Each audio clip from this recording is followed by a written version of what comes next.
Welcome to the kickoff episode of SJS1 podcast, covering all things soccer in South Jersey. SJS1 will be the home to live events, games, interviews, and more. We're building the SJS1 platform from the ground up. It's a grassroots effort by dedicated youth sports leaders from South Jersey. In the coming weeks and months, look for great content covering topics from coaching education to sports technology to our standout players, coaches, parents, and everyone involved. Tonight, we have Beau Morki, the coach, licensing technical lead from U.S. Club Soccer and U.S. Soccer coaching educator, to discuss grassroots coaching education with Keith Rambo, Dave DeBersini, and myself, Mark Roxberry. Welcome, Beau. Thank you for coming on tonight, and I'll hand it over to whoever wants to start asking questions. Yeah, Dave. Well, I was going to say, why don't we start with, Beau, why don't you do a quick introduction of yourself here? Sure. No, guys, thank you, first of all, Mark, for the intro there, and Keith and Dave for inviting me. It's an honor. It's really an honor, especially your first podcast down in South Jersey. Love it. So I am a coach, licensing technical lead for U.S. Club Soccer. I'm a technical director for my club that I help run, Eastern FC up in New York. It's a 44-year-old club, and I've been there for about 15 years. I'm a teacher by trade. I have a master's in education, and I love to teach. I love to help people learn and learn myself while I'm doing it. And luckily, the passion of soccer, is my pathway to do so. I work with some great people at U.S. Club Soccer and at USSF as a coach educator, and now it's been probably about a year that I've been able to do courses for the South Jersey Soccer League, and who've done a phenomenal job, and very progressive thinkers there and on the board, and bringing in education and for the players. At the end of the day, this is for the kids. That's perfect. Thank you. And Beau, it's been a pleasure working with you and helping get some of these classes going in South Jersey. It's been a huge help getting these there. And some of the questions that we've got from people here. So, there's a lot of coaches, myself included, that have the old E and F licenses. What's the difference between the old E and F and the grassroots licenses now? So, great question, right? Phenomenal question. And the old E and F, great courses to themselves. They were good. The F was an hour and a half online, right? It was what we call asynchronous learning. I think some states had a little bit of an hour in-person session to it. Some didn't. But you really was just sort of reading something online and you got a license. The E was 2 days of 18 hours. And it was like drinking out of a fire hose and tons of information. And then you were set on your way. And then that was the end of it. And you had this E license. There's many people walking around from 10 years ago, 8 years ago, 15 years ago, 6 years ago with an E license, but it just ended right there. Didn't really move forward with you. The grassroots license that were built by USSF 2017 in the Learning Center are 4-hour courses, 2 hour of a webinar or in person, as well as 2 hours on the field. And they are, first of all, specific to game models. So the E wasn't specific to an age group. So now you can take a specific 4v4 grassroots course, which is, U8 and below. You can take a 7v7, U9, U10. You can take a 9v9, U11, U12. You can take an 11v11, U13 and above, which is much more player-centered. It's designed for specific players. And it's also, because it's part of the Learning Center, it's there where it'll stay with you moving forward. You're given a ton of resources. That's not really what happened with the E-license, right? And those resources now in the Learning Center, you have a profile, and that will stay with you, especially for those coaches out there that want to go on to other licenses, right? Part of our goal with that is to create in coaches lifelong learners. We want players to stick into the game and stay with the game and not quit. We want the same thing for our coaching staffs, right? We want them to stick around, whether they are future going to be a professional coach or simply a mom, dad coach who might coach for a few years. Great. Let's see if we can keep them in the game. Another big difference would be with the grassroots license it was designed so that, how many of us could really give up a full day on a Saturday and a full day on a Sunday? This was designed where you have 2 hours of a brand new methodology, which I'll discuss in a second, on a Thursday night, let's say, and then a Saturday morning for 2 hours on a field, right? It's not killing 2 days of your life.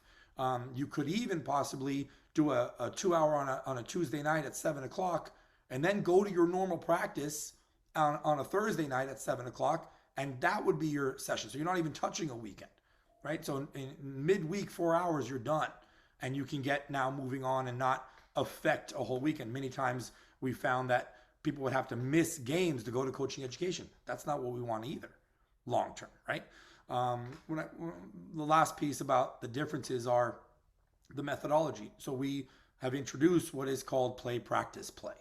And now it's become sort of a buzzword. And it took some time to make it a buzzword, right? It's been a few years. And this was a lot of research and a lot of science done by USSF and PhDs going and visiting other countries. And what are they doing that we are not? And this is what we've developed as a way to practice. It's not the way, but it's a way. And our goal here is that maybe Mark's team is going to be a little bit different than Keith's team. They're the same age group. One's male, one's female. Great. Can they take a part of a 9v9 grassroots course and apply it to their kids, right? To make it as player-centered as possible for their kids, instead of maybe more of a coach-centered environment, which is what the other licenses were, right? Those I would say are the bigger takeaways I would assess. All right. Well, so as a lot of information, so I tried to take some notes here so we can unpack things. I remember back in the day when, we had the license classes from the EF and A on through down actually. And then the model was revamped. I think it was Tab Ramos that came in and revamped the model when he did it there. So, what type of professionals are designing this curriculum here? Well, like I said, the USSF national instructor staff have done a marvelous job. And like I said, a lot of PhDs, a lot of research, a lot from academia on how people learn, right? And it's not so much about passing a test anymore, right? It's number one, very application based. We're not here to fail you, which might have been the former sort of feeling.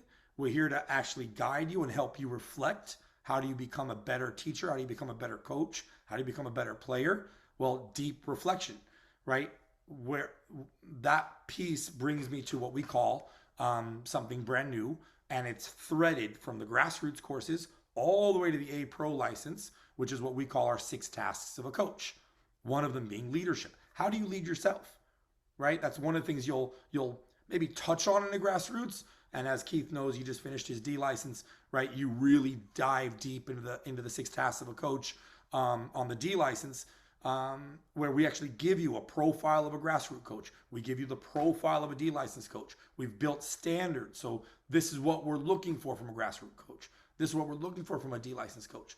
And that leadership part, how am I leading myself? If I can't lead myself, how am I going to lead these kids, right? And that is one piece of this puzzle, which we call our holistic approach to coaching education. I need that in order to coach games, coach training sessions, lead a player, lead a team, and then also manage performance environment, which is what we talk about when we're talking about the parents and the athletic director and the field marshal and everyone that involves the performance environment of the player. Those are pieces of a puzzle that we never really talked about specifically. Maybe we thought they were just there, but now we never really talked about them. And these are big pieces of the grassroots education now. Okay. And you mentioned earlier on, that you have a lifelong learning model. And then just now you mentioned you have this holistic approach to coaching education. You have the U.S. Learning Center. So how does that figure into this process? How do coaches leverage the Learning Center to help? It's new, right? It's in its baby stages. Maybe we call it Learning Center 1.0 or 2.0. Eventually it'll improve and get better, but it's, ask someone right now, where's their information from the E license and the F license? It's I in, just threw my books away. it's some bin, you threw your books away, it's gone, right? Referencing them. Now the Learning Center, we're in a digital age. It lives there. It's a profile that you have. All your work will be there. Your answers to questions will be there, right? And if we're building lifelong learners, we need to also build a platform where they can go and reference their old stuff and learn from it, right? And build off of it. Let alone your things, but like we said, we have on any course, profile of the course, grassroots framework, so what the kids need to be learning depending on their age group, the 6 tasks of a coach, your roadmap, which helps you build a session from nothing, right? If you've never built a session before. All these pieces are there. Even the why of play, practice, play is in there, right? As well as videos, as well as you take a 9v9 course, guess what? You now have access to 12 PDFs, 6 attacking, 6 defending of what we would give you on a course, right? That didn't happen before. So now that Learning Center, and if you go to your D, multiply it. You go to your C, multiply it again. And now all of a sudden, now you have a treasure trove of information that you can constantly be referencing. One of the bigger treasures, I would say, is you're also constantly connected to everyone on that course. There's communications back and forth, right? Keith right now can talk to 24 different people from probably 6 different states that took the D license with him. Hey, remember you were talking about that parent meeting you had preseason? Can you tell me again what you did there? I want to talk to my parents about it. That now connects all of us across the country, right? There has not been a D license that we've given out here in the Northeast that didn't involve 6, 7 states every single time, because it's just so easy to take the courses now, right? So that's a massive benefit that we have with the Learning Center. All right. And so part of the Learning Center stuff too, like I've noticed that, there's some courses that are online and some are in person. So you talked a little bit about how the course is split up between online and in person. Can you just talk a little bit more about that in detail and the value of the both courses? No, I think USSF was very smart in when we offered the in-person grassroots courses, the 4-hour courses. Those are given different areas, different regions, different states, different leagues, and some leagues are actually making it mandatory to take them. But you have a 4v4 module, 7v7, 9v9, 11v11, designed for those ages of players. And that's what we call our 4-hour in-person version. It's a 2-hour webinar. It's also 2 hours on the field. We also have those same modules, right, online. So they're strictly what we call asynchronous learning. So it's there. You can go back. You can save what you've done. You can go back to it. Takes about 2 hours. Again, we want to get to as many coaches as we can, as many people to take coaching courses as we can. Maybe there are a few people out there that can't dedicate 4 hours, that can't pay 60 or 80 or 90 bucks to take a 4-hour grassroots course. So we lowered the bar a little bit, $25. You create a profile. It's a little taste of what a 4v4 course is, of what a 7v7 course is. We, for the first time ever, maybe present what play, practice, play is, what grassroots coaching education is, the 6 tasks of a coach without being super in depth. You're just kind of reading from the slides. Okay, that's great. Watching a few videos, it's 2 hours of your life. You get it done. You can stop and go as you please. What we call asynchronous learning. Now, like I said, the opposite of that are the in-person courses, which are synchronous, or like Zooms like this and in person. And we're learning from a teacher, from a coach, educator, right? Or what we now call coach developer. Yeah. And so, with these different courses and different levels that you've mentioned, 4v4, 7v7, 9v9, 11v11, what's the best age as a coach? If I'm coaching certain age groups, when should I take these courses? That's a great question. When should you take it is I would say when you're coaching that age group, right? We just did recently for a club up in New York, a course where our U17s and 18s took the course, right? The club paid for it, and just to introduce young players to coaching education, because if and when they do move on to college and other parts of their life, they'll now have an actual USSF FIFA license that they can walk around with, right? And maybe get them involved in education. You can begin as young as 16 years old. That's the base, right? Younger than that, for legal reasons, USSF didn't want to have 12s and 13s and 14s out there taking coaching education courses. But as young as 16 years old, from the start of the course, anyone, male, female, can take the course. There isn't a right age. There isn't also a wrong age. It's grassroots. So by definition, it's inclusive. There's going to be different levels. There could be a 70-year-old starting for the first time, and there can be a 16-year-old who's coaching maybe some tiny tots, U6, U7 soccer, right?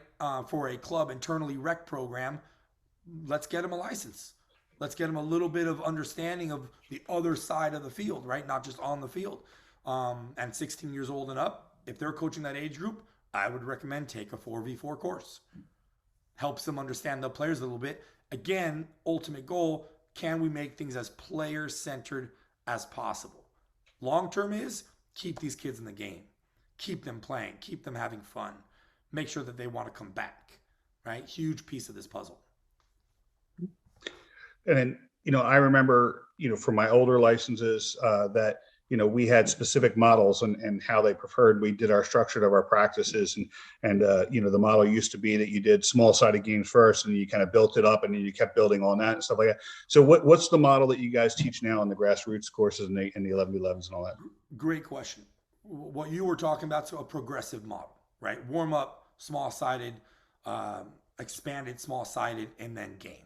Right. Mm-hmm. And there's that model is great. That model works. Right. Every environment's going to be a little bit different. Play, practice, play comes from the fact that when you look at, for example, Amanda Visick did an amazing study. She's a researcher and a PhD, and she did an amazing study where she canvassed thousands of kids. And why do you play sports? Like what brings you back? It was fun and development. Winning was like 30th on the list. Fun and development was huge. And if we can make it fun and they feel like they are getting better, they stick around, right? It's just an equation. So in doing so, what was fun? I mean, I'm going to ask you guys, what's the first question players usually show up, whether they're 9 years old or even 15, 16, what's the first question they usually ask us when they get to the field? When do we start playing? When are we going to play? Right? Not when are we going to line up in a drill. Right. Not when are we going to run some laps. Not when are we going to put the cones down. Right. It's when are we playing? Right. And so we're sort of trying to give them that quickly. Right. And so it's the play, practice, play. Right. Really quickly, play one is intentional free play. We're intentionally making them play. Could be 2v2, could be 3v3. They're coming out of their car. We might have odd numbers, 2v1, fine. 3v2, fine. Just get them going.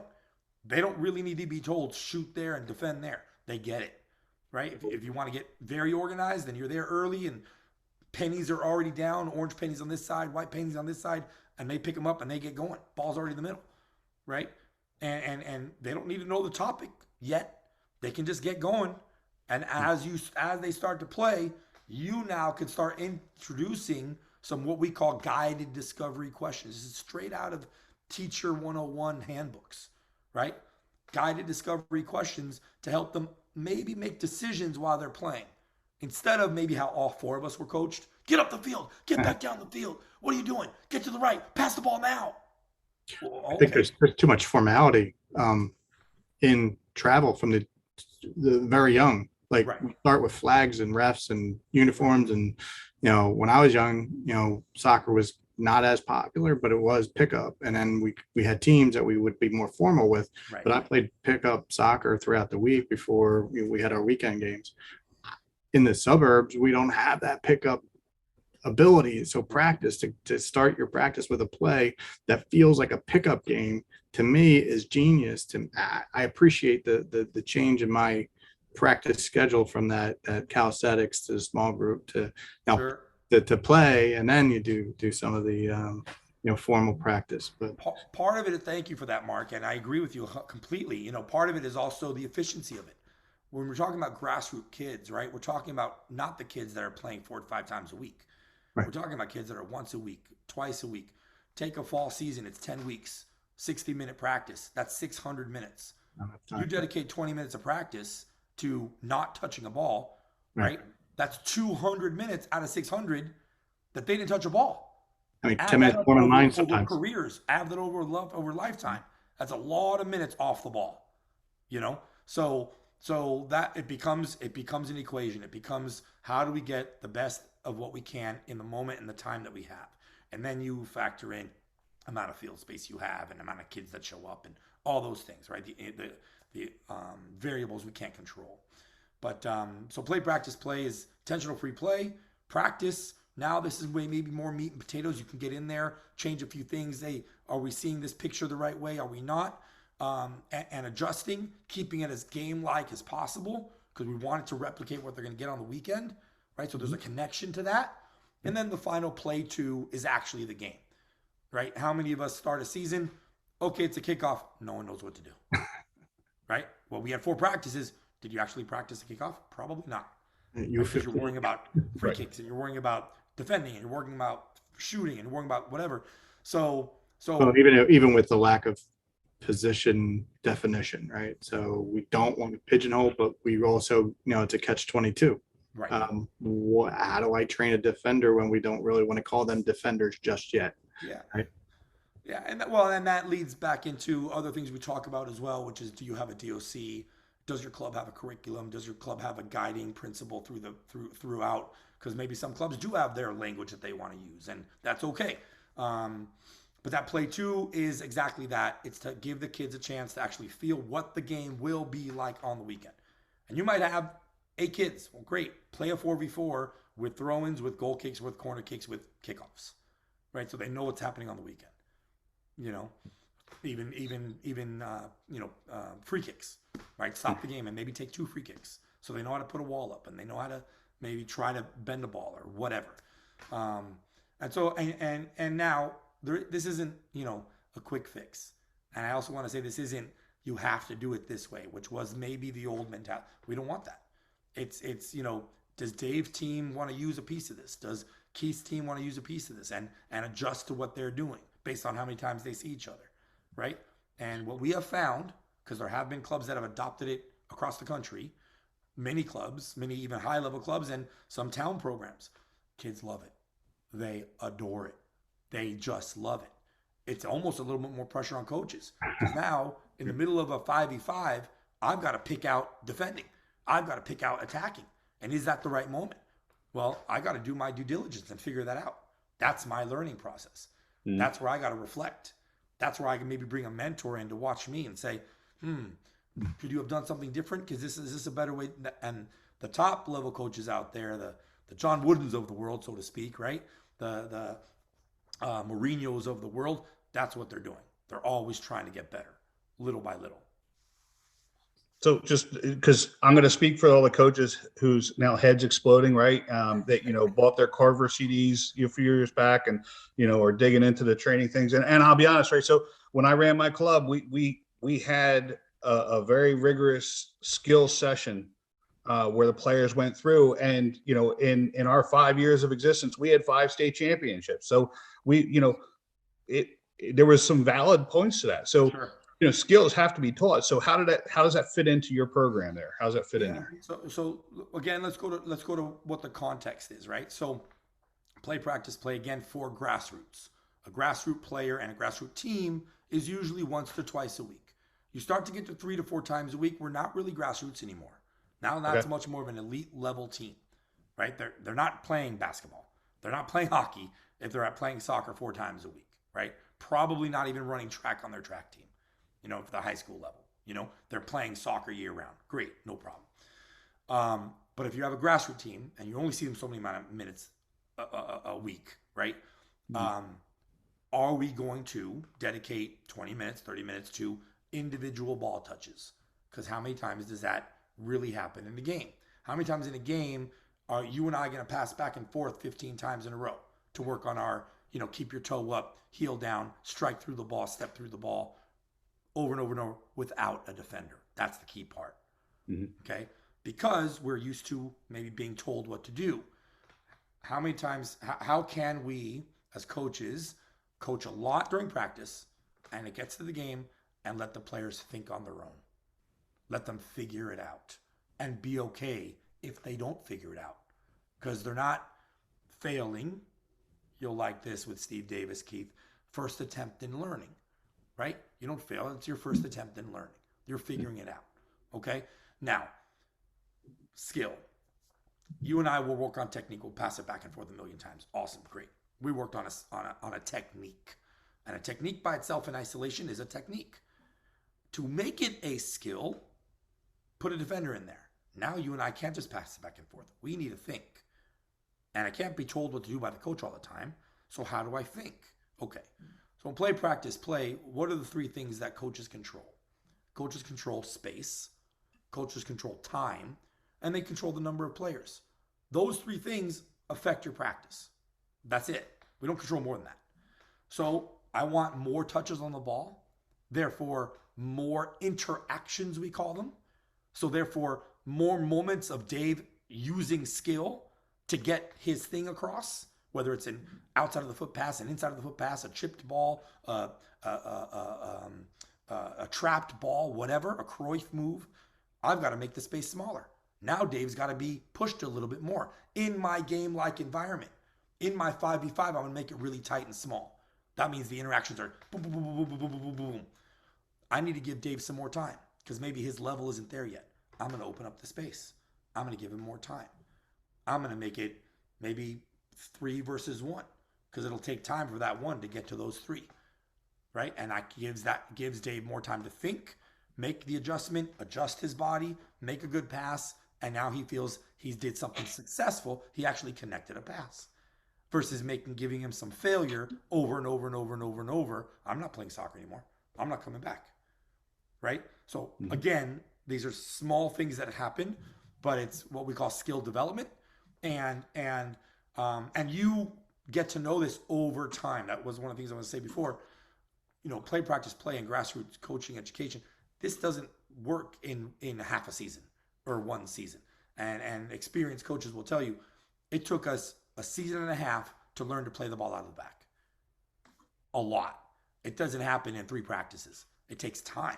So you need to let it develop. And talking to parents is that other, what we call managed performance environment, and helping them understand the education behind this, helping them maybe be involved a little bit, helps you when that player gets in the car and goes home. Now there's a conversation about, we're doing the right thing here and the reasons why, and let's stick with this because it does work, right? And hope I answered your question. You did, and actually, and that's great because I when you first described it, the first thing I could think of was, well, great. So now all my kids are coming there. They're just going to be in one big area, and they're just going to basically run around with each other all day long. And then, I'm going to try and make a practice out of this. That's just never going to work. And I'm glad you mentioned game size, right? Because so that means as a coach, I can limit that. I can change that around. It doesn't have to be that we're coming in and everybody's just grabbing a penny or just grabbing something and going and playing. It's, I can set up so that we got 4 or 5 different grids and they're playing, 3v2 or something like that in different grids and things of that nature. Correct. And it can be one goal with 2 outside goals, and you're attacking the net and you're working on attacking in the final third. And what does that really look like? And then as you get older, which is what we call our developmental framework, which is something you get as well. So 9v9 to 11v11, the roles of the players in the different positions change, and teaching the players those roles change. Okay. I also want to mention this, right? It doesn't also mean this is the only way to do it. You want to add some skill. You have some extra time in there. You want to add skill in it. Go ahead. You want to add certain techniques. Go ahead. Right. I would have coaches pull out and work on absolutely hitting the now, ball. I can also go to Keith because I know Keith's a stud player. Keith, in today's practice, individual reference. Today's practice, we're going to work on, building out of the back, but I want you to only use your left foot, and I don't want you to touch the ball more than twice. And no one else knows that I said that to Keith. And now Keith has an individual goal while he's practicing with the rest of the team. And now I'm training him on a higher level than everyone else. So it's what we call slanty line, right? So you're gonna have players here, you're gonna have players here. How do you do that? Okay, and because your practice might be here, that's okay, Right. but how do you do that, right? And so you got to figure that out based on the needs of every player. And this is again 6 tasks of a coach. How do you lead an individual player? So it's what we call unconditional attention. I know Keith's needs. I also know Dave's needs because I've gotten to know you over time, right? And so these are pieces of this entire education process. Now, so we talked a lot about like the players and how your structure is with the grassroots course. I want to take a step back to something you said about the coaches as well, right? So I used to call it joystick coaching, where the coaches have to yell in different fields. And my favorite thing was always watching these guys play and their kids going out there. And when they get the ball, the first thing they do is they look to the sideline to see what coach wants them to do with it. Yeah. How do you get the coaches like, what's your methodology? I know what we did is we made coaches sit in a chair and take notes. Every time they wanted to say something to a kid on the field, they had to write it down. Not exactly the best effective. And then I'm going to add on to that for you to add a second part of that question is how do you manage the parents, right? Because the parents get upset when their coach is sitting there watching the kids play and not yelling at them because that's what no idea what we're asking them to do. Yeah. Why didn't you play him? Why didn't you, I asked him to focus on a weak spot. No, listen, you guys, you're hitting the nail on the head. So, couple things. One is, it isn't an exact science, right? It's not A plus B equals C. And development is not linear. It takes time. There's ups and downs and valleys and ups and downs. Had somebody, said Messi was too small, we would not have a Messi, right? Put it that way, right? So it's not an exact science. Okay, so in the grassroots methodology, in the philosophy, we have what we call on every session plan guided questions. We literally give them to you, right? In there, in the play, practice, play models, in the 4v4 to 11v11. And we even give you the answers. So in practice, we're asking you to ask those questions, let the players think, and then let them show you with their behaviors, which we also describe what the behavior should look like for you, and see if they have the right answers. You should always have a little closure, as in all good teachers do, and check for understanding. Did they really understand what they were supposed to do? Because you have different learners. Some kids are going to learn by watching Keith do it. Other kids are going to learn by the closure. Oh, that's what he meant? Okay, now I get it. And the next part, because you're going to have different type of learners, auditory learners, visual learners. Maybe some of us should be emailing our practices out the night before so that visual learner can read the practice, okay, and then show up at practice. Now he really knows what to do, or she really knows what to do. So again, and that's part of that learning center. That's part of getting to know other coaches, because there's different ways to teach this, right? There isn't one way. I love that you're asking the coaches to sit down and write notes. You're just getting them to think different a little bit, right? Change their habits. Joysticking doesn't work. Period. End of story. Research tells us that. Science tells us that. It doesn't work. And there are people that have what we call a fixed mindset, right? Mm-hmm. Called Carol Dweck, right? Growth mindset. And that's how they're going to be. Well, great. They're going to get to a certain level and that'll be it, right? Growth mindset is where we're talking about long-term coaching education, long-term learning, lifelong learners, right? It's a journey. We're beginning a journey. That's what this is about. And so we give you guided questions. We have the answers for you on those session plans. It also doesn't mean that you just only ask questions. There's times when you have to get in there and say, okay, he made a really great run. What else can we be doing, guys? Right?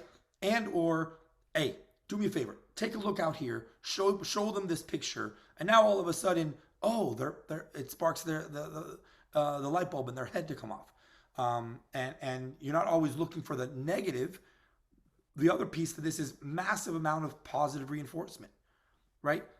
Mark does a great job of making that give and go run that you've been looking for all practice.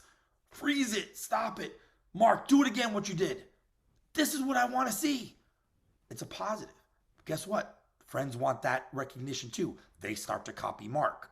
Now all of a sudden we're reinforcing a positive instead of how we were coached. Correct, like you just said, Mark. If they don't hear you yelling and correcting the mistakes, then you're not coaching, right? Wrong, right? Why aren't we yelling about positives and reinforcing the positive so other people just start to do more positive? Instead of knocking the ball long, let's build out of the back. Every time we build out of the back, almost become a cheerleader about building out of the back. Now parents, oh wow, they keep doing it, right? And you're teaching them some good skills. So, you know, hopefully I answered your question, but that's a big part of it. The parents, and then we mentioned this in the D license. In fact, there's an assignment in the D license where we want you to actually run a parent meeting, and we have a bunch of questions in there for you, and then for you to reflect on what it felt like running a parent meeting. Parent meetings are massive, and we are humans, right? And they need to realize that. And some of us were parents before and not coaches, and now you're on the other line, and now you're benching some of your friends' kids, right? So like that happens, you know. And so, what's your role though? You have a different role as a coach now. So with that, setting expectations, leaning on your club. Maybe your club already has a code of conduct, right? Our club does for parents and for players. And leaning on that, maybe you have a 24-hour rule. After the game, we're not going to talk for 24 hours. Maybe you have a 48-hour rule. You want to talk about playing time? No, we're not talking about playing time right now. We'll talk, you know, I always, you know, I joke, but it's not a joke. You know, I don't want to end up on YouTube for the wrong reasons, right? and you know, which is pretty bad sometimes out there. So we'll talk later, talk to you at practice in 2 days, let them simmer down. You can also simmer down. You know, everyone is human, and we move on, right? So that parent meeting is huge. Maybe multiple parent meetings throughout the year. Again, lean on your club. Maybe they have a template for you. And if not, then, you know, I always like to share with my candidates on my courses, I'm happy to be your mentor. Happy to be that person for you. And what should you do in this situation, and help guide you a little bit. Because there isn't, you know, there isn't a right or wrong here. It's all how you manage it in the situation. Oh, absolutely. Thanks. I have I guess we can make this our final question, Beau, for tonight. On Facebook, we have Jason Aurora asked, I want to know Beau's feelings on kids of multiple age groups training together, and if you think this should happen within clubs, or should it or shouldn't. Yeah, that happens a lot. Yeah, no, great question. And couple things. So maybe some people have heard of what we call biobanding. And biobanding, something U.S. Soccer put into place a few years ago, because tell me if I'm wrong, but between the ages, female or male, 13 to 15 or 16, there could be a 6'13" 13-year-old with a 4.5 foot 15-year-old, right? And they're not, but the 15-year-old is playing at U15, 13 is playing at U14, and they're not physically in the right spots, right? Comparatively. So biobanding was an idea of, okay, no matter their age, their physical age, or their year age, how do we connect kids with their physical age? Because we can have 13s, 14s, 15s, 16s that are all very physically similar. And how do we put them together, right? So there's nothing wrong in doing that. You do run risk multiple ages. Do you want a 14-year-old with a U9 kid, right? Because that kid he'll get crushed. That's just a safety issue, massive, big safety issue. You know, one of the in the grassroots course, on every single session plan that we give you, there's 5 elements of a training session, and that's sort of how we measure and how you measure. Did you do a good job or not? And it's organization. Does it look organized? Is it game-like? Are there repetitions? Is it challenging? And then what kind of coaching is happening? Part of organization is safety, right? Connecting kids that are different ages that could injure each other, not good, right? You don't want to do that.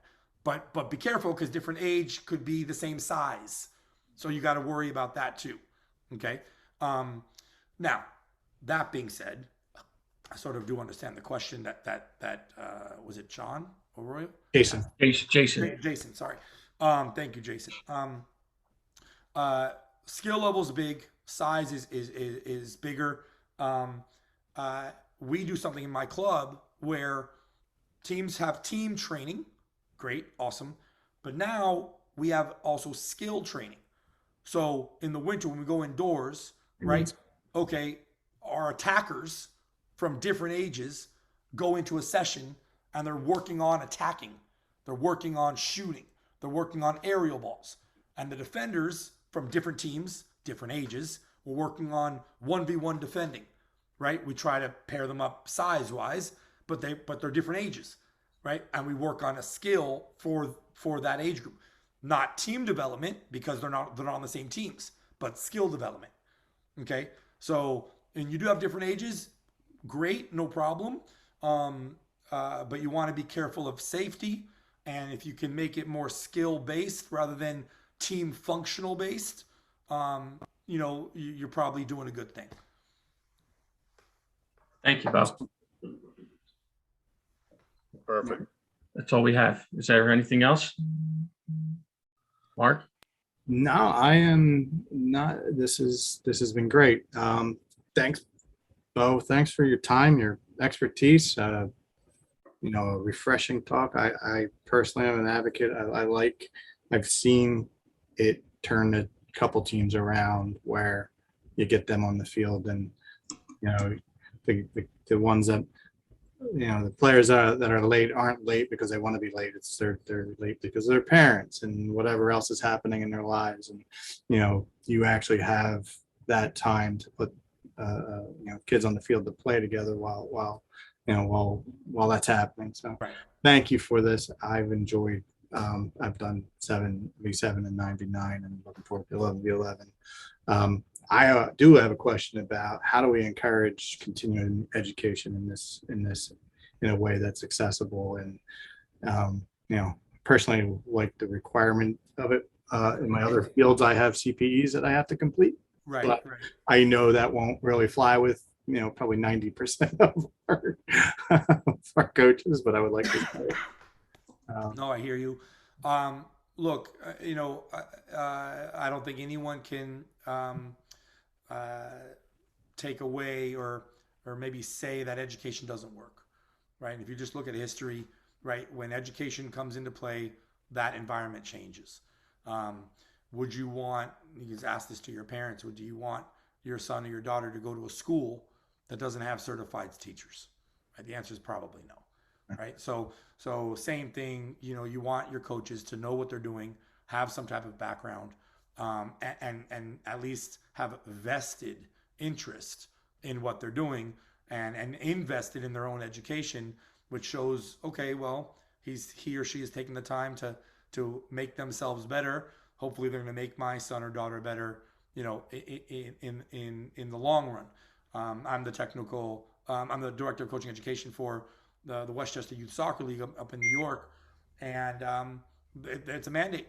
You coach 9v9, you take a 9v9 course. You coach 77, you take a 77 course. I've been forced to build a staff in order to handle just the onslaught of new coaches, and it's been great. What's the real litmus of it is going to be what's the result with the players, right? Yeah. Are the players having a good time? Are they sticking in the game? Are they not leaving at 12 or 13 years old when about, I think the number is over 60% of our kids in the country for 20 years leave the game at 13 or 14 years old. Right? How many clubs in the league, and you're not alone, right, have 3, 4, U9, U10, U11 teams, and 14 or 15, where'd they go? Right? So another piece to this is keeping kids in the game, right? So that fun and development part again. But guys, it's been a pleasure. And thank you so much. I was honored to be asked to do this. I really am. And I'm going to be with you guys for a long time. So hopefully we can get some instructors down, internally with you guys as well, that we can help mold and grow and try to improve this game, which is what it's about, Thank you, Beau. Awesome. Thanks, Beau. All right. Thanks, everyone. Thank you for if you're watching from Facebook now, or from the Zoom webinar, or from the future when we do publish this recorded version. Thank you for paying attention, and I hope to see you in future episodes, and we will keep South Jersey strong. Thank you. Thank you. Take care. Thanks, guys.